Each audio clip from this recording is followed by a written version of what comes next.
బుల్టెన్లో మనం breaking news చూస్తున్నాం. చార్నాళ్ల తర్వాత జగన్ బెంగళూరు వెళ్లడం ఆంధ్రప్రదేశ్ రాజకీయాల్లో హాట్ టాపిక్గా మారింది. బెంగళూరు వెళ్లారని చెబుతున్న వైసీపీ నేతల కారణం మాత్రం చెప్పడం లేదు. అసలు అధికారికంగా జగన్ బెంగళూరు వెళ్తున్నారు అనే ప్రకటన కూడా పార్టీ నుంచి రాలేదు.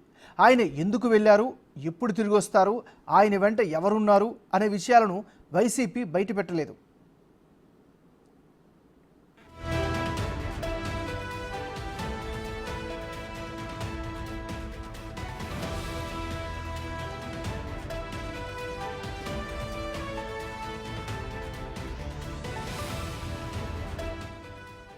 9 ఏళ్ల తర్వాత ఏపీ మాజీ సీఎం జగన్ బెంగళూరు వెళ్లారు. దాదాపుగా 2015 తర్వాత మొదటిసారిగా ఆయన అక్కడికి వెళ్లారు. పలు ఆర్థిక వ్యవహారాలు చక్కబెట్టేందుకే జగన్ బెంగళూరు వెళ్ళినట్లు తెలుస్తోంది. పలువురు మాజీ మంత్రులు, బిజినెస్ పార్ట్నర్స్తో ఈరోజు రేపు మీటింగ్ నిర్వహిస్తున్నారు. ప్రత్యేకించి పెద్దిరెడ్డి, అవినాష్ రెడ్డిల మధ్య ఉన్న ఆర్థిక విభేదాలను తేల్చే పనిలో ఉన్నట్టు తెలుస్తోంది.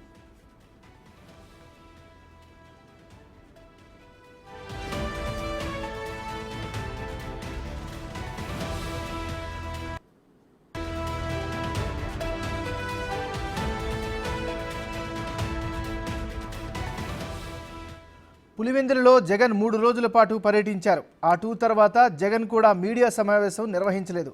నేరుగా బెంగళూరు వెళ్ళిపోయారు. బెంగళూరు వెళ్ళడానికి అనేక కారణాలున్నాయని ప్రచారం జరుగుతోంది. ముఖ్యంగా పులివెందుల ఏరియా డెవలప్మెంట్ ఏజెన్సీ చేపట్టిన పనులకు సంబంధించి బిల్లుల వ్యవహారంలో తేడాలు వచ్చాయని, కొంతమంది కౌన్సిలర్లు, కాంట్రాక్టర్లు తమ బిల్లుల కోసం గొడవ చేశారని, పులివెందులలో ఈ గొడవలు భరించలేకే జగన్ అక్కడి నుంచి వెళ్ళిపోయారని అంటున్నారు. ఇందులో ఏది వాస్తవం, ఏది అవాస్తవం అని చెప్పలేం. కానీ జగన్ అక్కడ కనీసం ప్రెస్ మీట్ పెట్టి ఉంటే బాగుండేది అనే వాదన కూడా వినిపిస్తోంది.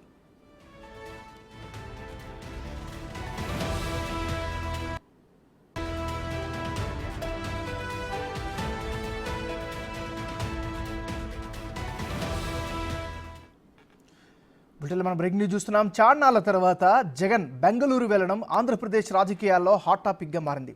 బెంగళూరు వెళ్లారని చెబుతున్న వైసీపీ నేతలు కారణం మాత్రం చెప్పడం లేదు.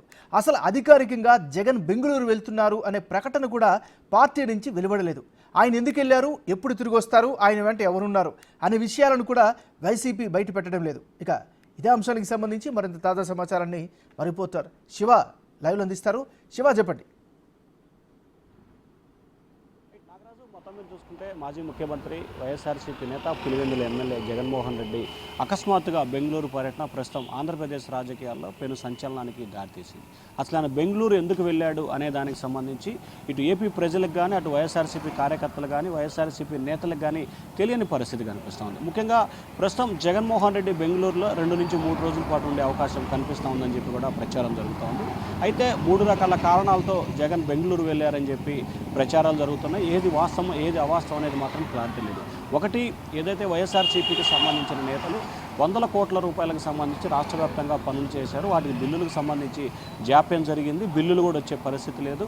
2020-21లో చేసిన కరోనా టైంలో చేసిన బిల్లులు కూడా ఇంకా సొంత నియోజకవర్గం పులివెందుల దగ్గరలో రాలేదని చెప్పి ఆ పార్టీ నేతలు గగ్గోలు చేస్తున్నారని ప్రచారం. దాంతోపాటుగా రాష్ట్ర వ్యాప్తంగా అందరి పరిస్థితి అదే కనిపిస్తుంది. 2, ఏదైతే కాంగ్రెస్ పార్టీ నేత డీకే శివకుమార్తో ఆయన రహస్యంగా సమావేశం అవుతారు, కాంగ్రెస్ పార్టీకి ఆయన అండగా ఉండాలి, సహకరించాలని చెప్పి కాంగ్రెస్ పార్టీని రహస్యంగా కోరతారని చెప్పి ఒక రకంగా ప్రచారం జరుగుతూ ఉంది. గతంలో వారిద్దరి మధ్య చాలా సత్సంబంధాలు కూడా కలిగి ఉన్న పరిస్థితి కనిపించింది. మరొక వైపు చూసుకుంటే కనుక ఆర్థికపరమైన లావాదేవీలు, ఆయన వ్యాపారాలకు సంబంధించి కానీ, అలాగే ఆంధ్రప్రదేశ్లో ఏదైతే లిక్కర్కి సంబంధించి కూడా అవినాష్ రెడ్డి, మిథున్ రెడ్డి, పెద్దిరెడ్డి రామచంద్రారెడ్డి మొత్తం కూడా చూసుకున్నారు. ఇదంతా డిఫరెంట్ బ్రాండ్లతో కూడా మద్యాన్ని ఆంధ్రప్రదేశ్లో విక్రయించారు. ఇది ఎక్కడా కూడా రికార్డెడ్ కాకుండా అంతా కూడా డైరెక్ట్గా లిక్విడ్ క్యాష్ రూపంలో ఇదంతా జరిగింది. దీనికి సంబంధించి కూడా అవినాష్, పెద్దిరెడ్డి మధ్య కూడా విభేదాలు వచ్చినట్లు కూడా సమాచారం ఉంటుంది. దానిలో భాగంగానే ఆ వివాదాలు పరిష్కరించడంతో పాటుగా ఏదైతే జగన్ ప్రస్తుతం కేసులకు సంబంధించి సుప్రీంకోర్టులో ఆయన కేసులు ఉన్నాయో ఆ కేసులకు సంబంధించి కూడా ప్రచారానికి సంబంధించి కూడా వాటిని పరిష్కరించుకునే దిశగా ప్రయత్నాలు చేస్తున్నారు.